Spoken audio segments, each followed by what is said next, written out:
Shalom kepada saudara jemaat yang dikasihi Tuhan di GBI Outbox. Apa kabarnya? Saya berharap saudara semua dalam keadaan yang sangat baik.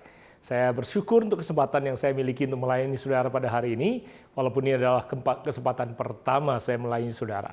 Ucapan terima kasih saya kepada Bapak Gembala Williar Kauntu dan Ibu Maureen Kauntu untuk kesempatan yang telah diberikan pada saya, kepercayaan untuk saya melayani saudara pada hari ini. Saya sudah mempersiapkan diri dan saya senang bisa berbagi. Saya berharap sudah semangat untuk mau belajar pada hari ini. Nah, saya memberikan judul untuk khotbah hari ini adalah lulus ujian. Kita akan belajar tentang bagaimana kita lulus di dalam ujian di dalam kehidupan kita.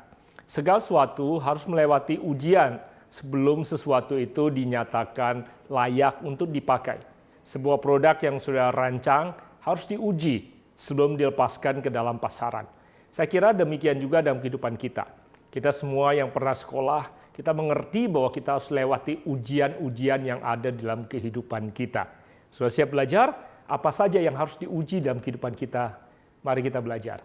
Untuk memulai pelajaran kita pada hari ini, saya ingin pertama-tama mengutip apa yang pernah Yesus ucapkan.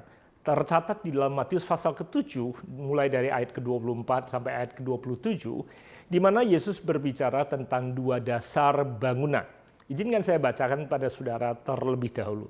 Dikatakan seperti ini, setiap orang yang mendengar perkataanku ini dan melakukannya, ia sama dengan orang yang bijaksana, yang mendirikan rumahnya di atas batu. Kemudian turunlah hujan dan datanglah banjir, lalu angin melanda rumah itu.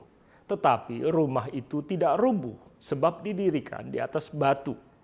Tetapi setiap orang yang mendengar perkataanku ini dan tidak melakukannya, ia sama dengan orang yang bodoh, yang mendirikan rumahnya di atas pasir, kemudian turunlah hujan dan datanglah banjir. Lalu angin melanda rumah itu, sehingga rubuhlah rumah itu dan hebatlah kerusakannya. Perumpamaan yang Yesus ucapkan di sini tentang dua dasar pada bangunan memang mengacu kepada bagaimana kita melakukan firman di dalam kehidupan kita. Dan kemudian dikatakan bahwa ada dua jenis kehidupan, seseorang yang melakukan firman sehingga dasar bangunannya kokoh, dan seseorang yang tidak melakukan kebenaran atau firman sehingga dasar bangunannya tidak roboh. Dan yang saya ingin bawa saudara perhatian pada pagi hari ini atau hari ini pada saat saudara mendengarkan firman Tuhan ini adalah bahwa kedua jenis dasar bangunan ini diperhadapkan kepada kondisi kehidupan yang sama. Artinya, baik seseorang yang melakukan firman maupun tidak, baik dasar bangunan yang kokoh maupun tidak, kedua-duanya harus dan akan diperhadapkan kepada kondisi kehidupan atau musim kehidupan yang sama. Dikatakan bahwa musim kehidupan atau keadaan kehidupan yang dicontohkan di sini adalah tentang hujan dan banjir dan badai. Artinya bahwa apakah seseorang itu menjalankan kehidupan dengan melakukan firman ataupun tidak, dua-dua jenis kehidupan seperti ini akan tetap menghadapi badai yang seringkali kita analogikan sebagai problema, tantangan, masalah dalam kehidupan. Tetapi pada waktu yang bersama juga akan diperhadapkan dengan hujan. Hujan ini seringkali kita analogikan sebagai orang percaya sebagai berkat yang datang daripada Tuhan. Seringkali kita minta Tuhan menghujani benih daripada apa yang kita taburkan supaya kita bisa menuai berkat tuaian yang berlipat-lipat ganda. Jadi ada hujan berkat, tetapi juga ada badai kehidupan yang harus kita hadapi. Nah, yang menyebabkan bangunan yang dibangun di atas pasir itu rubuh sebenarnya bukan hujan maupun badainya. Dan yang juga yang menyebabkan sebuah bangunan yang dibangun di atas karang itu bisa berdiri dengan kokoh bukanlah kadar atau tingkat hujan atau badai yang datang. Yang menentukannya adalah dasarnya. Nah, itu sebabnya saya temukan dalam kehidupan bahwa dasar bangunan itu hanya akan teruji dan akan lulus ujian setelah melewati badai maupun hujan berkat di dalam kehidupan seseorang. Tidak jarang saya temukan ada orang-orang yang kemudian hanyut dan hancur kehidupan mereka mendadak dan tiba-tiba. Dan sepertinya sebelumnya baik-baik saja karena bangunan yang dianalogikan Yesus di sini adalah bangunan yang indah terbangun dengan baik. Tetapi hanya bisa diuji pada saat badai atau hujan datang di dalam kehidupan seseorang. Nah, itu sebabnya untuk menutup tahun 2020 ini, terlepas dari badai apapun yang saudara hadapi, ataupun ada di antara saudara yang sedang mengalami berkat Karena di tengah-tengah pandemi seperti ini pun ada banyak orang dan ada banyak jenis bisnis, ada banyak kehidupan yang tetap mengalami berkat daripada Tuhan yang tidak berkesudahan. Apapun kondisi yang sudah hadapi, doa saya adalah sudah lulus ujian tahun 2020 ini dan sudah siap naik kelas untuk menerima janji dan berkat Tuhan di tahun 2021 yang akan datang. Nah, oleh sebab itu mari kita belajar tentang apa saja yang menurut saya akan diuji dan perlu melewati lulus ujian di dalam kehidupan kita sebagai anak-anak Tuhan, orang percaya. Nah, kalau saudara mencatat, yang pertama yang akan diuji adalah iman kita. Iman kita harus teruji dan harus lulus ujian. Nah, saudara memasuki tahun 2021, menutup tahun 2020, kita sudah banyak mendengar tentang istilah new normal, normal yang baru. Artinya, banyak ahli sudah berpendapat bahwa kehidupan kita kemungkinan sangat besar tidak akan pernah kembali kepada kebiasaan normal yang lama. Ada banyak kebiasaan kita yang sudah baru ini tidak akan kembali kepada kebiasaan normal yang lama.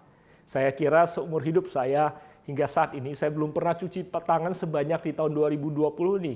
Itu adalah kebiasaan yang baik. Saya tidak berencana untuk kembali kepada kebiasaan lama di mana tidak mencuci tangan sebanyak dan sesering sekarang ini. Demikian juga mungkin dengan memakai masker. Saya kira pertama kali kita melihat masyarakat memakai masker yang paling sering pada waktu itu sebelum kita semua di seluruh dunia memakai masker adalah masyarakat yang ada di Jepang.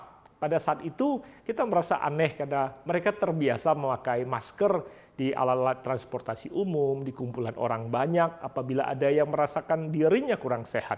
Saya sendiri pada saat berkunjung di Jepang juga menyesuaikan diri pada saat saya waktu itu sedang sedikit kurang sehat dan agak pilek. Saya juga memakai masker untuk menghormati orang-orang di sekitar kita. Sepertinya kebiasaan baru seperti itu akan terus kita pertahankan. Nah, itu sebabnya dalam kehidupan kita menghadapi kehidupan yang baru, saudara, kehidupan normal yang baru. Ada banyak hal yang memerlukan iman untuk menghidupi dan menjalani masa depan yang ada di sekitar kita. Karena menghadapi masa depan yang ada di depan kita ini, ada banyak orang mengalami ketakutan, ada banyak orang mengalami kecemasan. Mereka berkata bahwa bagaimana kita bisa melewati masa depan apabila masa depan itu begitu gelap dan tidak jelas kelihatannya. Betul. Karena ada banyak orang yang tidak tahu apa yang akan terjadi di masa depan. 2021 ada banyak hal yang tidak dapat kita prediksi. Apalagi kalau saudara sedang melewati badai dan menghadapi tantangan kehidupan.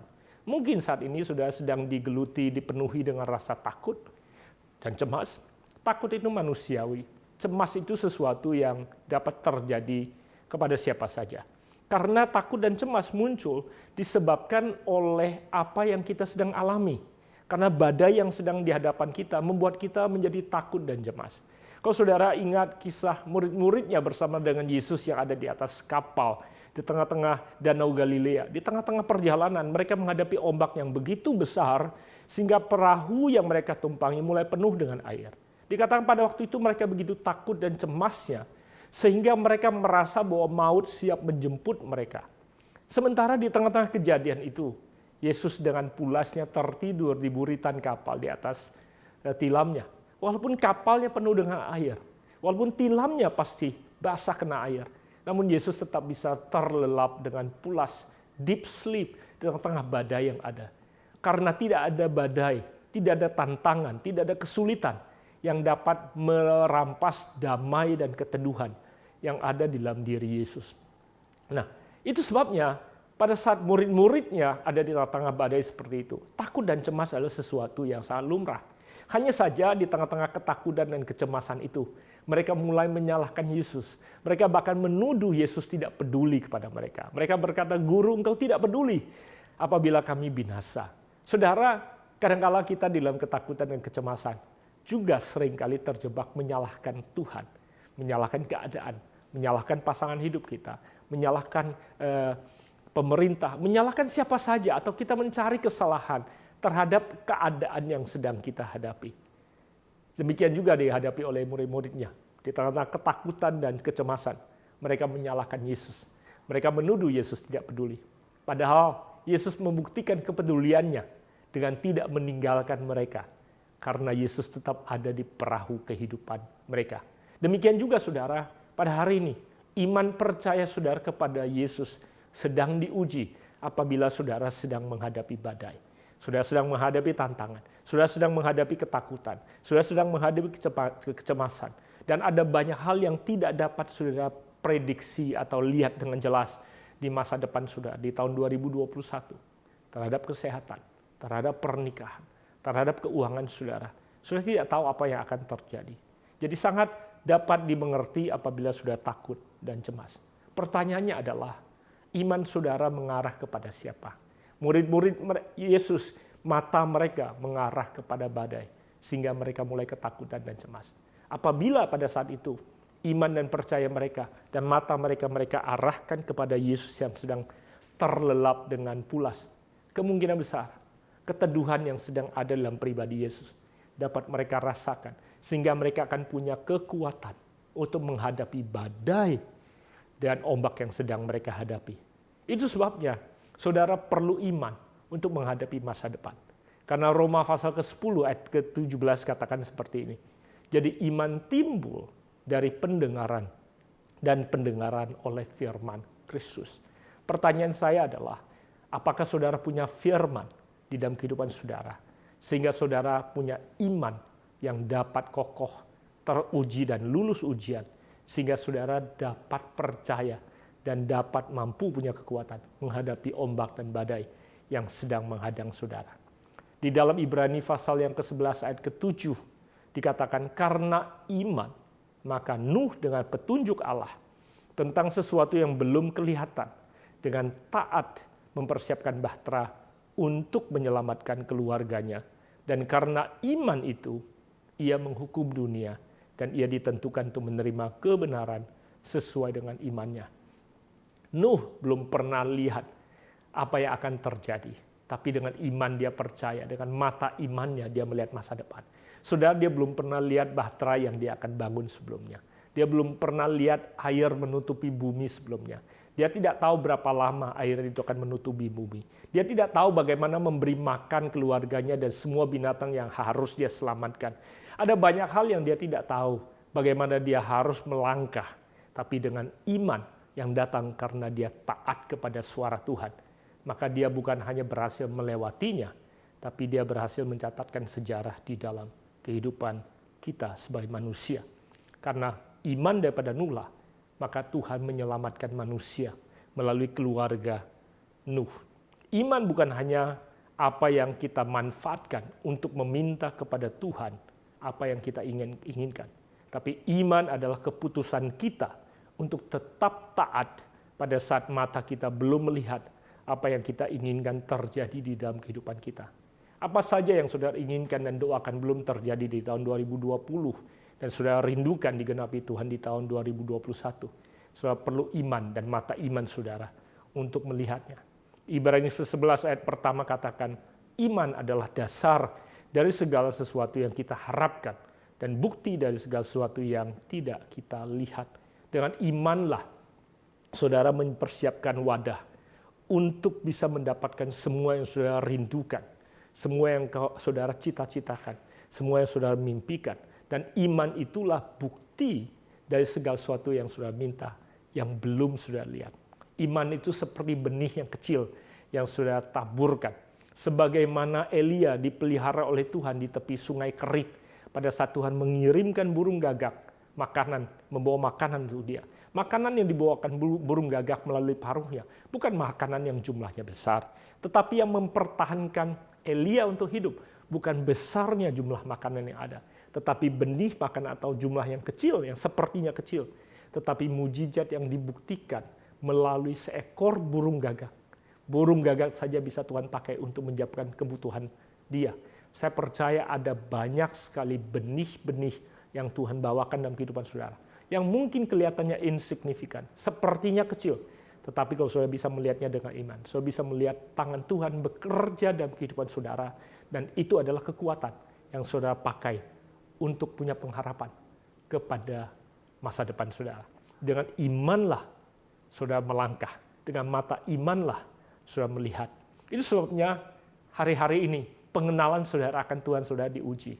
Kepercayaan atau iman saudara kepada Tuhan diuji. Yesaya 41 ayat 10 katakan seperti ini.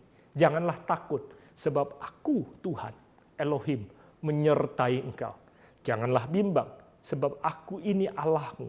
Aku akan meneguhkan, bahkan akan menolong engkau. Aku akan memegang engkau dengan tangan kananku yang membawa kemenangan. Tuhan berkata, janganlah takut, sebab aku menyertai engkau. Janganlah bimbang, sebab aku ini Allahmu. Setiap kali Tuhan berkata jangan takut, Tuhan memberikan alasan pada kita mengapa kita tidak perlu takut. Dia katakan melalui Yesaya ini, janganlah takut sebab aku menyertai engkau. Janganlah bimbang, janganlah cemas sebab aku ini Allahmu. Pertanyaannya, seberapa jauh saudara mengenal dia? Seberapa jauh saudara mengenal pekerjaan dia, tangannya, tuntunannya di dalam kehidupan saudara?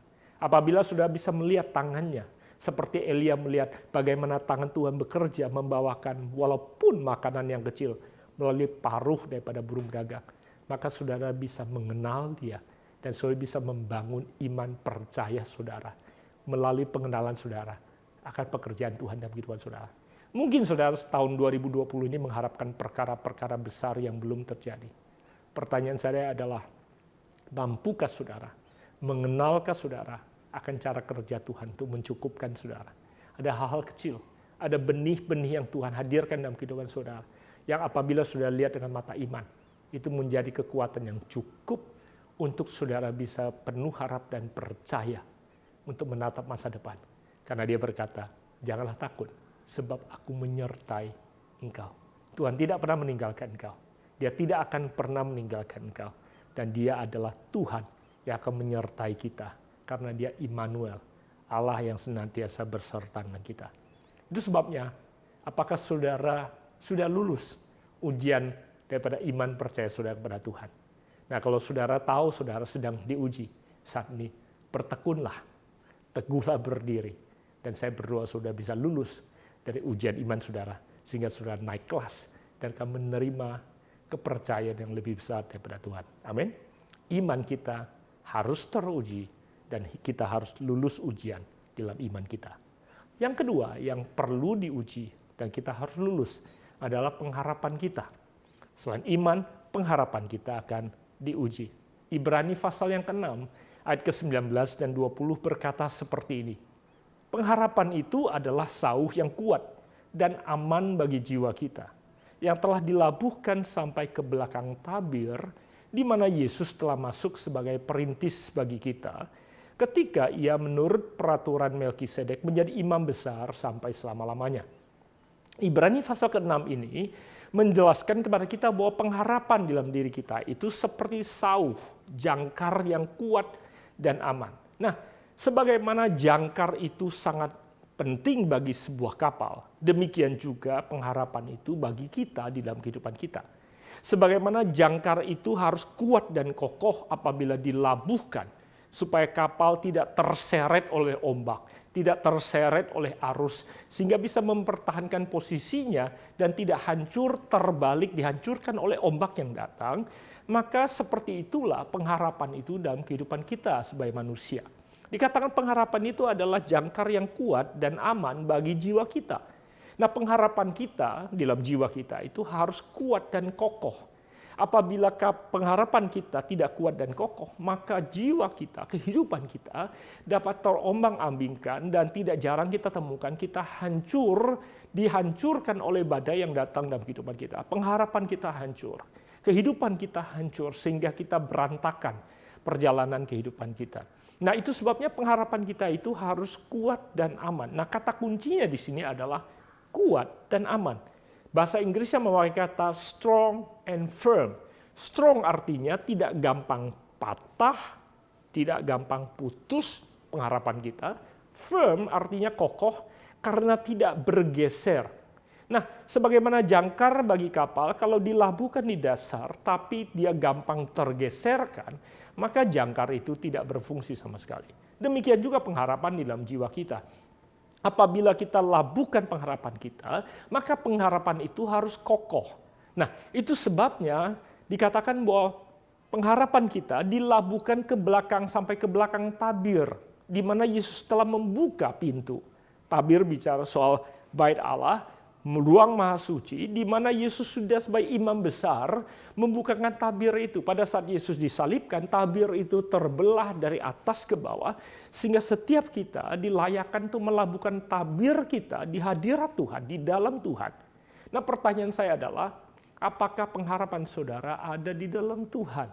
Sebab pada saat pengharapan saudara diuji, apabila pengharapan saudara tidak dilabuhkan di dalam Tuhan, maka pengharapan saudara tidak akan kokoh kuat untuk menghadapi badai, tekanan yang datang, dan akan bergeser karena saudara tidak labuhkan di dalam atau kepada batu karang yang teguh. Saya temukan ada banyak orang menempatkan pengharapan mereka bukan kepada Tuhan, walaupun mereka rajin ke gereja, mereka rajin persekutuan doa. Setiap pagi berdoa menyembah Tuhan. Tetapi hanya penyembahan saja tidak cukup kalau kita tidak menempatkan firman dalam kehidupan kita dan iman pengharapan kita betul di dalam pribadi Kristus yang ada dalam kehidupan kita. Pengharapan mereka di dalam materi yang mereka punya. Pengharapan mereka kepada manusia yang mereka andalkan. Pengharapan mereka kepada tabungan yang mereka punya. Pengharapan mereka kepada bisnis yang mereka kelola. Pengharapan mereka bahkan mungkin kepada anak-anak mereka yang penuh dengan potensi yang luar biasa. Saya tidak berkata bahwa itu semua salah, tetapi pengharapan yang terutama yang tidak akan bergeser adalah apabila kita tempatkan itu di dalam Tuhan. Nah, itu sebabnya pada saat pengharapan kita pupus dan goyah dan tergoncangkan, apalagi dalam keadaan yang tidak menentu seperti ini. Saya sering kali temukan orang berputus asa.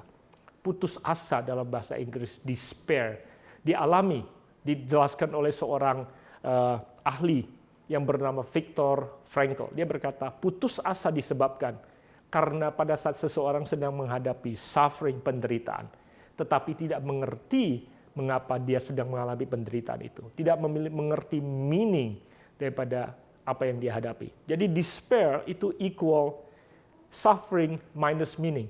Putus asa terjadi pada seseorang sedang mengalami tantangan, badai, penderitaan, tetapi tidak memahami mengapa dia mengalaminya. Nah, saudara, yang menyebabkan seseorang putus asa bukan beratnya badai. Yang menyebabkan seseorang berputus asa adalah tidak pahamnya pribadi tersebut, mengapa dia sedang melewati apa yang sedang dia lewati. Saya pada saat sekeluarga sedang menghadapi badai yang begitu besar, saya pernah mengatakan kata-kata seperti ini. Helplessness is a condition, but hopelessness is a decision. Merasa tidak berdaya karena badai yang sangat besar. Tidak berdaya, itu adalah keadaan yang kita hadapi. Banyak kita menghadapi badai begitu besar, sehingga kita kewalahan dan sangat merasa tidak berdaya dalam kehidupan. Itu adalah keberadaan yang tidak terelakkan. Tetapi hopelessness, berputus asa, itu adalah keputusan. Artinya begini saudara, walaupun saudara menghadapi badai yang besar, saudara merasa tidak berdaya, saudara diambang kekuatan saudara untuk dapat bertahan dalam pengharapan saudara. Namun menyerah itu adalah sebuah keputusan. Itu sebabnya apapun keberadaan saudara, saudara tidak harus mengambil keputusan untuk menyerah, apalagi berputus asa. Tengah-tengah badai dan tantangan sangat berat sekalipun, di tengah-tengah ketidakberdayaan sekalipun, saudara tetap dapat mempertahankan pengharapan saudara. Karena pengharapan saudara bukan kepada manusia, bukan pada keadaan, bukan kepada materi.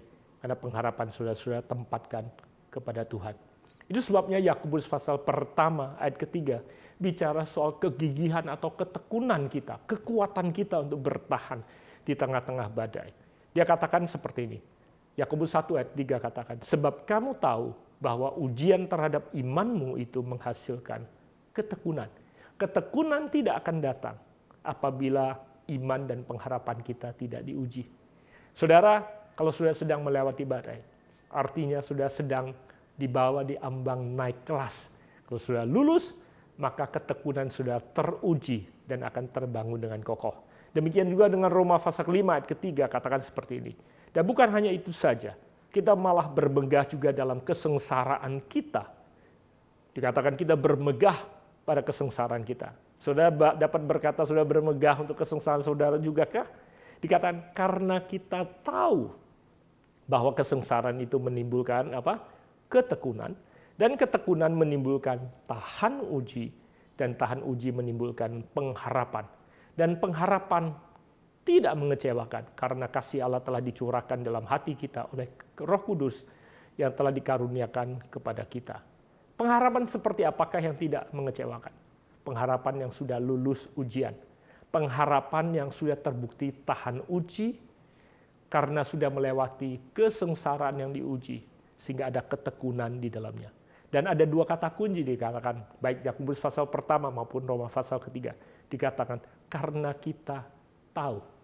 Kunci untuk sudah tidak menyerah dan tidak berputus asa adalah karena saudara tahu bahwa apa yang saudara alami ini akan membangun kekuatan, ketekunan, tahan uji dalam diri saudara. Menjadi anak-anak Tuhan yang teruji dan tahan uji. Semua produk di pasaran yang sudah teruji dan lulus ujian, harganya lebih mahal, nilainya lebih tinggi, dan dicari-cari oleh orang. Itu sebabnya, saudara, apapun yang saudara hadapi, saudara jangan pernah menyerah, karena menyerah adalah keputusan yang kita buat. Terlepas dari apapun ketidakberdayaan yang sudah hadapi, hari ini sudah dapat berkata bahwa aku tempatkan pengharapanku di dalam Kristus, dan pengharapanku akan kuat dan kokoh di dalam Tuhan. Amin. Iman kita harus lulus ujian. Pengharapan kita harus lulus ujian. Yang terakhir, apalagi yang harus lulus ujian? Kasih dalam kehidupan kita harus lulus ujian. 2 Timotius pasal yang pertama ayat yang ke-7 berkata seperti ini. Sebab Allah memberikan kepada kita bukan roh ketakutan, melainkan roh yang membangkitkan kekuatan, kasih, dan ketertiban. Tuhan tidak pernah memberikan pada kita sesuatu yang membuat kita takut, tapi Tuhan memberikan segala sesuatu supaya kita dapat membangkitkan kekuatan, kasih, dan ketertiban. 1 Yohanes pasal keempat ayat 18 katakan seperti ini. Di dalam kasih tidak ada ketakutan. Kasih yang sempurna melenyapkan ketakutan.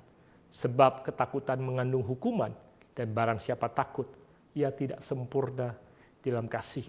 Saudara, selain iman dan pengharapan kita harus teruji. Kasih saudara sedang diuji. Pertanyaannya, yakinkah saudara akan kasih Tuhan dalam kehidupan saudara? Yakinkah saudara bahwa Tuhan mengasihi engkau tanpa syarat? Jangan izinkan apapun juga merampas keyakinan saudara akan cinta kasih Tuhan yang tidak terbatas dan tidak bersyarat dalam kehidupan saudara.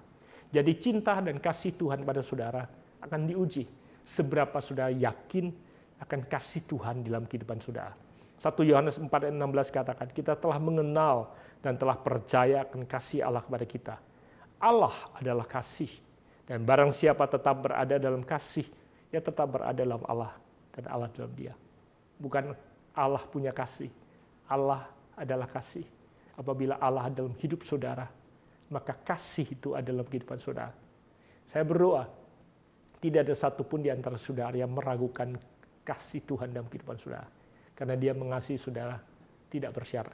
Jangan izinkan tuduhan apapun juga yang datang. Karena kesalahan dan kebodohan yang kita lakukan.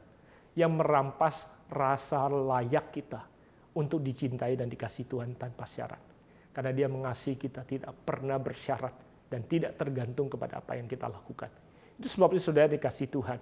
Tuhan mengasihi saudara tanpa syarat.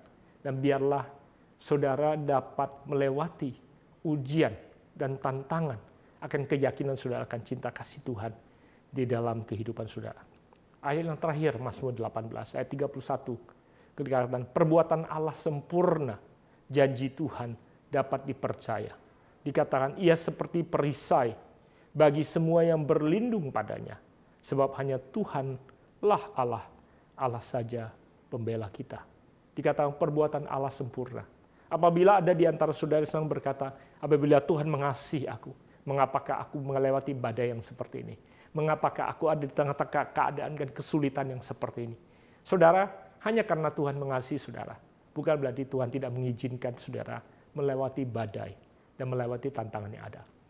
Salah satu ayat favorit saya dalam kehidupan saya adalah Yesaya pasal ketiga 43. Dikatakan, apabila engkau melewati air, kau tidak akan pernah dihanyutkan, karena Tuhan menuntun kita.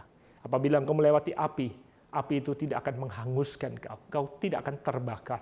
Saudara, Tuhan tidak pernah berjanji kepada kita anak-anak yang dia cintai tanpa syarat, bahwa kita tidak akan melewati kehidupan di mana ada arus yang akan berusaha menyeret kita. Bukan ada api yang akan berusaha membakar kita. Tapi dia selalu berjanji bahwa dia akan menyertai kita, tidak akan pernah meninggalkan kita, dan akan beserta dengan kita. Yakinkah saudara akan cinta kasih Tuhan dalam kehidupan saudara? Selain cinta kasih Tuhan pada saudara teruji, saudara juga ada yang diuji. Apakah saudara punya cinta kasih yang sama kepada orang-orang yang di sekitar saudara? Karena saudara perlu mengasihi sesamamu manusia, sebagaimana engkau mengasihi dirimu sendiri, dan sebagaimana Tuhan sudah mengasihi saudara. Itu sebabnya hari-hari ini saya percaya bahwa saudara sedang diuji juga. Apakah saudara yakin akan cinta kasih Tuhan kepada saudara? Dan apakah saudara juga mampu mengasihi sesama saudara, sesama manusia, sebagaimana Tuhan sudah mengasihi saudara? Banyak di antara kita sedang diberi kesempatan dan diuji seberapa jauh kita mencintai dan mengasihi orang lain, sebagaimana Tuhan telah mengasihi kita. Sebabnya Alkitab selalu berkata, biarlah kita mengampuni orang lain, sebagaimana Tuhan mengampuni kita. Biarlah kita juga melayani orang lain, sebagaimana Tuhan sudah melayani kita. Sebabnya Alkitab selalu katakan, biarlah engkau mengampuni, sebagaimana Tuhan mengampuni engkau. Biarlah engkau mengasihi, sebagaimana Tuhan mengasihi saudara. Saya percaya menjelang Natal dan akhir tahun ini, Tuhan sedang memberikan kesempatan per saudara, dan sudah sedang diuji. Apakah saudara juga mampu melakukan apa yang sudah Kristus lakukan bagi saudara? Demikian juga sudah diberi kesempatan untuk melakukannya bagi orang lain. Doa saya adalah saudara lulus dan teruji dalam iman, dalam pengharapan, dalam kasih, dalam kehidupan saudara, sehingga di tahun 2021 yang akan datang, saudara naik kelas dan ada kepercayaan yang lebih besar yang Tuhan sediakan dan sudah dapat terima di dalam kehidupan. Saudara yang dikasihi Tuhan, saya berdoa supaya apa yang saya sampaikan ini tertabur di tanah hati yang subur, dan benih firman Tuhan ini dapat bertumbuh lebat dan berbuah besar dalam kehidupan saudara untuk mempermuliakan nama Tuhan. Mari kita berdoa untuk menutup firman Tuhan ini. Bapa yang dikasihi dan Bapa yang mengasihi kami bersyukur untuk kesempatan hari ini menerima firman-Mu Tuhan. Doa hamba adalah apa yang disampaikan tertabur di tanah hati yang subur. Pada saat ini hamba berdoa bagi jemaat-Mu di GBI Outbox. Bila Tuhan terus menuntun seluruh jemaat yang ada, sehingga pada saat mereka lulus ujian, iman, pengharapan, dan kasih mereka, dimanapun juga Tuhan menempatkan mereka, Tuhan mereka dapat berbuah lebat dan menjadi saluran berkat di mana Tuhan menempatkan mereka. Hamba lepaskan berkat, anugerah, dan pemeliharaan Tuhan dalam kehidupan mereka. Dan hamba berdoa bagi Bapak Gembala, Pak William, dan Ibu Morin, biarlah Tuhan terus memimpin kepemimpinan yang ada, memberkati jemaat ini, dan terus membawa mereka menjadi kepala dan tidak menjadi ekor, naik dan tidak turun, sehingga nama Kristus dipermuliakan dalam kehidupan mereka. Hamba lepaskan berkat ini hanya di dalam nama Yesus Kristus Tuhan. Amin. Saya mengucapkan selamat Hari Natal dan selamat Tahun Baru kepada saudara semua jemaat GBI Outbox. Tuhan Yesus memberkati, sampai bertemu kembali.